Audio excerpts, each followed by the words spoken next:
ഞാൻ നട്ട പീച്ചിങ്ങയിൽ ആദ്യത്തെ വിളവെടുപ്പാണ്. അപ്പോൾ ഒരെണ്ണം നല്ല രീതിക്ക് പാകമായിട്ട് വന്നിട്ടുണ്ട്. ഒരുപാട് കായ പിടിച്ച് വന്നിട്ടുണ്ട്. ഇഷ്ടംപോലെ ചെറിയ ചെറിയ കായായിട്ട് പിടിച്ച് നിൽപ്പുണ്ട് നമുക്കിവിടെ. നല്ല ക്വാളിറ്റി ഹൈബ്രിഡ് വിത്താണ് കേട്ടോ ഞാൻ വാങ്ങിച്ച് വെച്ചത്. അതുകൊണ്ട് തന്നെ ഇനി നിറച്ച് കാട്ടൊക്കെ ചെറിയ ചെറിയ കാലായിട്ട് എല്ലാ വള്ളിയിലും ചെറിയ ചെറിയ കായായിട്ട് പിടിച്ച് വന്നിട്ടുണ്ട്.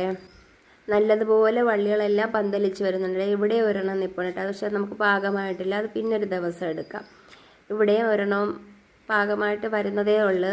പിന്നെ ഇവിടെയും കുറച്ച് കണ്ട് ഇവിടെ അധികം ഒരുപാട് കുഞ്ഞു കുഞ്ഞു കുഞ്ഞു കുഞ്ഞു കായകളായിട്ട് നിൽപ്പുണ്ടേ. എൻ്റെ ചാനൽ ആദ്യമായിട്ട് കാണുന്നവരൊന്ന് സപ്പോർട്ട് ചെയ്ത് തരണേ. ലൈക്കും ഷെയറും സബ്സ്ക്രൈബും ചെയ്ത് തരണേ. ഇന്നിപ്പോൾ നമുക്ക് ഈ കാങ്ങ് മുറിച്ചെടുക്കാവേ പീച്ചിങ്ങ. ഒരു ചെറിയൊരു ഉപ്പേരിക്കുള്ളതായിട്ടുണ്ട്. ഒരു ചെറിയൊരു സവാളയൊക്കെ ഇട്ട് ഒരു പച്ചമുളകൊക്കെ ഇട്ട് നമുക്കങ്ങ് ഉപ്പേരി വയ്ക്കാം. അപ്പോൾ ഇന്നത്തെ വിശേഷങ്ങൾ ഇത്രയേ ഉള്ളൂ കേട്ടോ. ഓക്കേ, എല്ലാവർക്കും നല്ലൊരു ദിവസം നേരുന്നേ. വരും ദിവസങ്ങളിൽ നമുക്ക് ബാക്കിയുള്ള വിളവെടുപ്പൊക്കെ കാണാവേ, കൃഷിയും കാര്യങ്ങളും എല്ലാം.